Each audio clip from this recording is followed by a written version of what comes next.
نہیں کرتے تھے، بچے بھوکے ہوتے تھے، گھر والے بھوکے ہوتے تھے. آج ہمارے گھر کی عورتیں ہیں، خدا نے اس نوبت آئے، لیکن اگر یہ کوئی نارمل کھانا پڑتا ہے تو کیا ہوتا ہے؟ دیکھیے معاملہ بن جاتا ہے، لوگ پریشان ہو جاتے ہیں. کیوں؟ اس لیے کہ آج تو ہمارے یہاں مسلم کھانا نارمل بنا ہوا ہے. لیکن آپ تصور کریں مولا کائنات کے گھر جناب فاطمہ زہرا کتنی دنوں تک بھوکے ہیں، کتنے دنوں تک. رسول کی بلوتی بیٹی ہے فاطمہ. ابھی تو واقعی اگر آپ کیونکہ ہمارے سامنے تعارف ہے، اس لیے میں کوئی بہت طاقت دے رہا ہوں پہلے نوجوانوں کے لیے دو چار باتیں پہنچانا ہے. کتنے دن ایسے ہو رہے ہیں کہ بیوی کو فاقہ کرنا پڑا ہے. اکثر ایسا ہوا، ایک مرتبہ ایک فقیر تھا یا پھر مسافر تھا، مسجد میں آیا، رسول کی خدمت میں، یا رسول اللہ میں مسافر ہوں. یہ تو واقعی تصور کریں کس ذات کو ہم کیا کر رہے ہیں، کس کو آنسو بہا رہے ہیں، کون ہے علی؟ یا رسول اللہ میں مسافر ہوں. اور رسول نے مرتبہ ایک شخص کو بھیجا، جاؤ اٹھا کرو اور میری ازواج سے معلوم کرو کیا کچھ کھانے کا ہے. پہنچے، ہر گھر پہنچے، کیا کچھ کھانے کا نہیں. آج کو کھانے کے لیے کچھ نہیں. واپس پڑھ کے رسول کو عرض کیا. رسول نے مسجد میں کھڑے ہو کر اعلان کیا، کیا کوئی ہے جو اس مسافر کو اپنے گھر کا مہمان بنائے؟ اب یہ کہنا تھا کہ مولا کائنات کھڑے ہو گئے. یا رسول اللہ یہ حقیقت حاضر ہے، میں چاہتا ہوں اس مسافر کو اپنے گھر کا مہمان بناؤں. مولا کائنات نے مسافر کو لیا، لے کے گھر پہنچے، بیوی سے ملاقات کی، ایک مرتبہ سوال کیا کیا کھانے کا کچھ ہے. ابھی واقعی تصور کریں.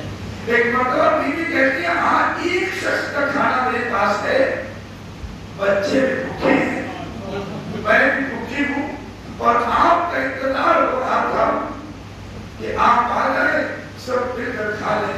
اب تو یقین لگا آپ تصور کر سکتے ہو. لیکن ہاں ایک مرتبہ فاطمہ کہتی ہے اے میرے مولا آپ گھبرائیے نہیں، مسافر کو لے کر آئے ہیں، میں اپنے بچوں پر مسافر کو سرحد دوں گی.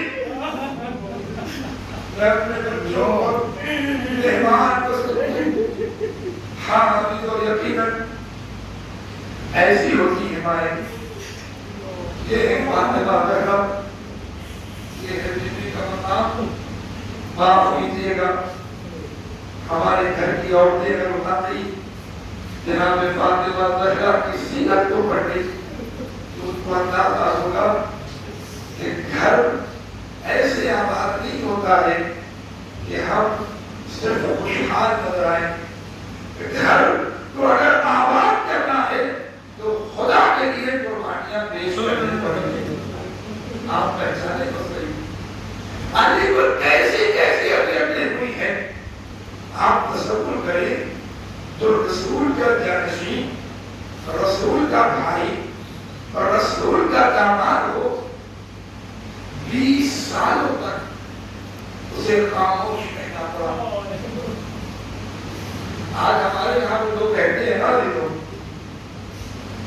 ہم کسی کو سلام کریں اور جب جواب سلام نہیں ملتا ہے نا تو ہم پریشان ہو جاتے ہیں. ایسی کون سی خطا ہو گئی ہے کہ جواب سلام نہیں مل رہا ہے؟ ہائے میرے مولا جب سلام کرتا تھا جواب سلام نہیں ملتا. حضرت اللہ خدا آپ کو کوئی خبر ہے. ہماری تو مولا کے رب میں بیٹھے ہوئے ہیں.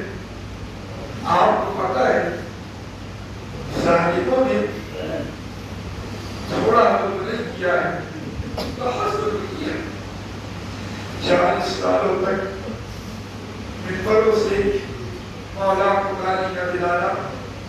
خدا لعنت کرے اس ملعون پر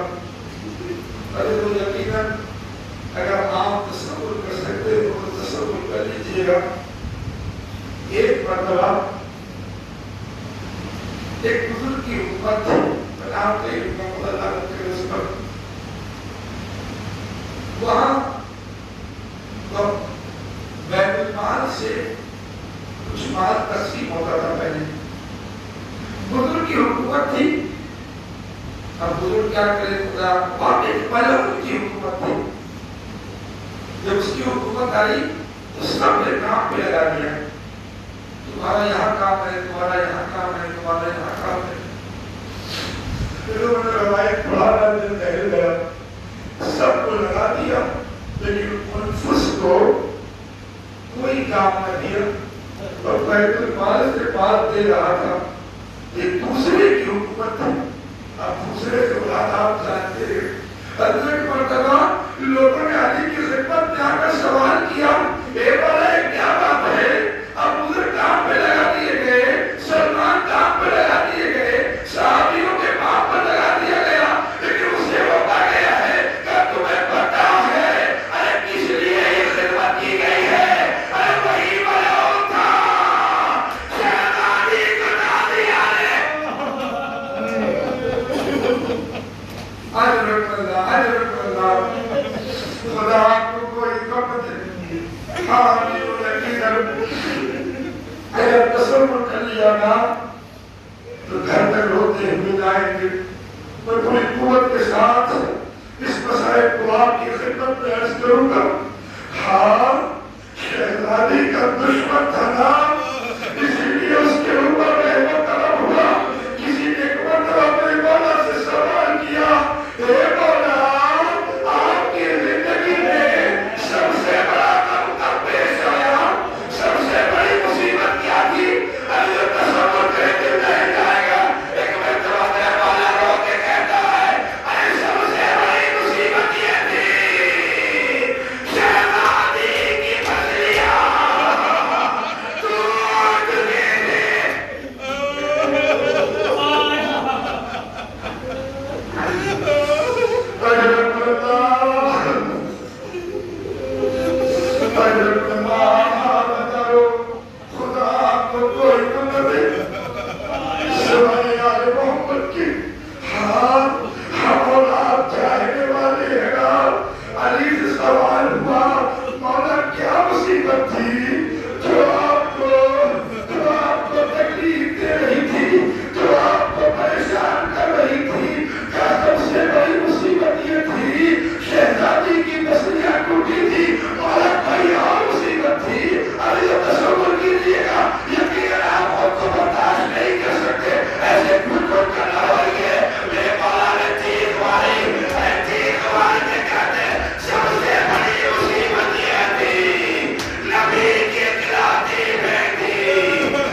خدا آپ کو کوئی کم دے.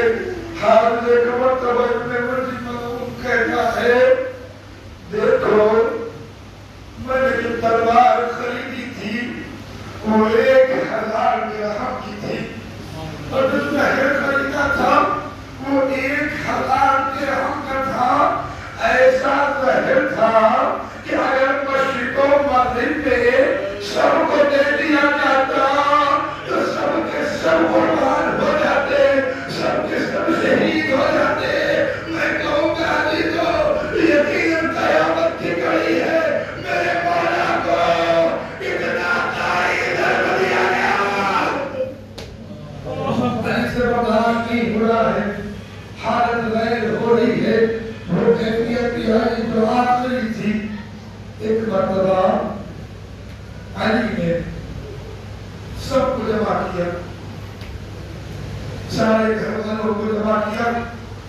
بیٹا حسن آؤ میرے قریب آؤ, بیٹی لگ آؤ, آؤ میرے قریب آؤ. او میں مسلم آؤ میرے قریب آؤ. ایک ایک بچے کو جمع کرتے ہیں. اب یقین جمع کرنے کے بعد میرے مولا کہتے ہیں دیکھو جو علی گڑھ تک حاکم تھا وہ آج عبرت بن چکا ہے. جو کل حکومت کر رہا تھا وہ آج عبرت بن چکا ہے. جو کل تک پڑوسی تھا تھوڑی دیر کے بعد اس کا جسم بڑا ہوگا. ایک ایک جملہ جو قیامت کرنا میرے مولا وصیتیں کر رہے ہیں, ایک ایک وصیت کر رہے ہیں. اے حسان کبھی ظالم کا ساتھ مت دینا, اے حسان مظلوموں کی حمایت کرنا. اور یقیناً قیامت خیز مصیبت ہے, اگر آپ برداشت کر سکتے ہو تو برداشت کر لیجئے گا. میرے مولا مصیبت بیان کر رہے تھے, ایک ایک وصیت کر رہے تھے, سب کو بتا رہے تھے دیکھو میرے جانے پر گھبرانا نہیں. میں ایسا ہی ہوں جیسے کسی کو کوئی خواہش ہو اور اس خواہش کو پہنچ جائے. مجھے خدا کا انتظار تھا, میں خدا کے قریب جا رہا ہوں, لیکن ہائے عزیزو ایک ایسی کیفیت کاری ہو گئی. بچوں نے جب اس وصیت کے بعد علی کے چہرے کی طرف نظر کیا, ہائے میرا مولا اب اس دنیا میں نہ رہا. زینب دام گئی, دام کے کہتی ہائے بابا, ہائے بابا زینب یتیم ہو گئی, ہائے بابا میں کلثوم یتیم ہو گئی, ہائے بابا حسن یتیم ہو گئے. حاضر تو یقیناً آپ تصور کیجئے کسی صورت سے مولا کائنات کی جنازے کو آمادہ کیا گیا. آپ نے ساری مصیبتیں سنی ہے, میرا وقت ختم ہو رہا ہے, لیکن ایک جملہ اور سن لیجئے. ابھی آپ تابوت کی زیارت کریں گے نا, کون ہے ہمارا